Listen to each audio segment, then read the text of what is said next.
జగిత్యాల జిల్లా ధర్మపురి నియోజకవర్గ వ్యాప్తంగా కేంద్ర మాజీ మంత్రి స్వర్గీయ వెంకటస్వామి జయంతి వేడుకలను ఘనంగా నిర్వహించారు. ధర్మపురిలో మంత్రి అడ్లూరి క్యాంప్ కార్యాలయంతో పాటు ధర్మారం మండల కేంద్రంలో కాంగ్రెస్ పార్టీ ఆధ్వర్యంలో నిర్వహించిన జయంతి వేడుకల్లో సంక్షేమ శాఖ మంత్రి అడ్లూరి లక్ష్మణ్ కుమార్ గారు పాల్గొన్నారు. కాకా వెంకటస్వామి గారి చిత్రపటానికి పూలమాలలు వేసి ఘన నివాళులర్పించారు. ధర్మారం మండల కాంగ్రెస్ శ్రేణులు సుమారు 200 మందికి అన్నదానం చేశారు. ఇక అటు వెల్గటూరు, పెగడపల్లి మండలాల్లో కాంగ్రెస్ పార్టీ ఆధ్వర్యంలో వెంకటస్వామి జయంతి వేడుకలను ఆ శ్రేణులు ఘనంగా జరిపాయి. ఈ సందర్భంగా మంత్రి అడ్లూరి లక్ష్మణ్ గారు మీడియాతో మాట్లాడుతూ తెలంగాణ రాష్ట్ర ఏర్పాటు కోసం ఆనాడు కేంద్రంలో ఉన్న ప్రభుత్వాన్ని ఒప్పించడంలో కాకా వెంకటస్వామి గారు చేసిన కృషి మరవలేందని గుర్తు చేశారు.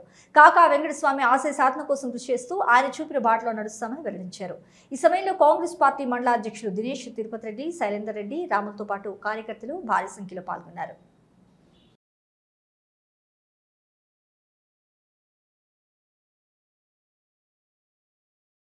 ఈరోజు మాజీ ముఖ్యమంత్రి కేసీఆర్ కానీ, మాజీ మంత్రి కేటీఆర్ కానీ యావత్ తెలంగాణ ప్రజలు కూడా మర్చిపోరు.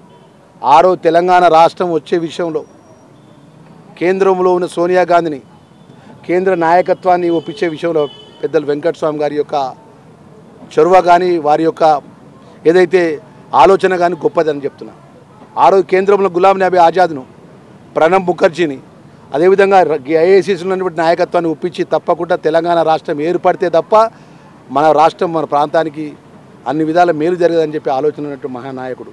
ఆ రోజు హైదరాబాద్ ఎల్బీ స్టేడియంలో మేము చూసినాం. కాంగ్రెస్ కార్యకర్తగా ఒక పెద్ద మీటింగ్ తెలంగాణ కోసం జరుగుతున్న సందర్భం లోపల నేను బ్రతికున్నంత లోపటి నేను తెలంగాణ రాష్ట్రం సాధించుకుంటా అని చెప్పి ప్రజలకు, తెలంగాణ ప్రజలకు మాట ఇచ్చి అమలు చేసే విషయం లోపల కీలకంగా వ్యవహరించింది పెద్దలు వెంకటస్వామి గారు అన్న విషయాన్ని మరొకసారి గుర్తుకు తెచ్చుకుంటూ ఈరోజు వారి యొక్క జన్మదిన కార్యక్రమానికి గౌరవ ముఖ్యమంత్రి గారు అధికార పరంగా కూడా మరి గొప్పగా నిర్వహణ జరుగుతుంది హైదరాబాద్లో. వారి సేవలు చేసిన సేవలు దేశానికి, ఈ రాష్ట్రానికి, ఈ ప్రజలకు చేసిన సేవలు గుర్తుకు తెచ్చుకుంటూ మరొకసారి వారి ఆశయాలను కొనసాగిద్దామని చెప్పి